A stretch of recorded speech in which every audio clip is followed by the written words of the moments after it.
Assalomu alaykum Sardor Bey. Hormang, charchamayapsizmi? Rahmat. Sardor Bey, ishlarimiz ancha jadal ketyapti. Onovi Bahrom 10 kundan beri yana yo'q. Telefonlari ham o'chiq. Undan surishtirib hozir chaqirib qo'ydim. Endi ham haydamasingiz bo'lmaydi. Oyligini berib shunday haydaysiz, faqat milliard houseda jon kuydirayotgan ishchilarni faqat menman. Haydavoriz mana bizda. Assalomu alaykum. Sardor Bey. Alaykum assalom. Bahromjon, keling. Hozir siz maqsad turibdi. Yaxshimisiz? Sardor Bey o'zi ham kelib qoldi. O'tiring. Xo'p, rahmat. Sardorbek chaqirtirgan ekansiz, kelgandim. Bahrom aka, sizni chaqirtirishimizni boisi bugun oylik beradigan kun. Oxirgi kunlarda kemayotgan ekansiz, ishlarga befarq ekansiz. Milliard House'da bunday qoidalar yo'q albatta. Aytishlari bo'yicha yaqin kunlarda otangizni ham O'shko'chadagi proyektimizga olib kelib ko'rsatib, klientlarni ham alohida individual gaplashayotgan ekansiz. Buni boisi nima? Xullas, buxgalterga uchrang. Bu safar 5 million oyligingizdan kam chiqadi. Xafa bo'lmaysiz. Bizda tartib qonun shu.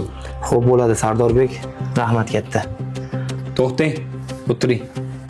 Bahrom aka, men bir narsaga hayronman. O'tgan safar oyligingizga 5 million qo'shib berdik, xursand bo'lib chiqib ketdingiz. Bu safar ham 5 million ayirib qo'ydik, yana xursand bo'lib rahmat deb chiqib ketyapsiz. Boisi nima? O'tgan safar oyligimga 5 million qo'shib bergan kuningiz farzandli bo'lgandim. Farzandim o'z rizqi bilan keldi deb juda ham xursand bo'lgandim. Sardorbek, otamni O'shko'chadagi loyihamizga olib borganim sababi shu darajaga yetishimga otamning juda ham katta hissalari bor. O'sha joyga olib borib, ishlarimni ko'rsatib, duolarini oldim. Ishga kelmasligimning sababi ming afsuski, otam bir hafta oldin olamdan o'tdi. Bugun oyligimni kam beryapsiz. Shuni bildimki, otamning rizqi bugundan tugabdi. Bahrom aka, biz bu ishlardan xabarimiz bo'lmabdi. Jamoamiz nomidan uzr so'rayman. Brat, qiz o'zlari o'tirishgan kech bo'lganda borib ko'ngillarni chiqishlarmiz.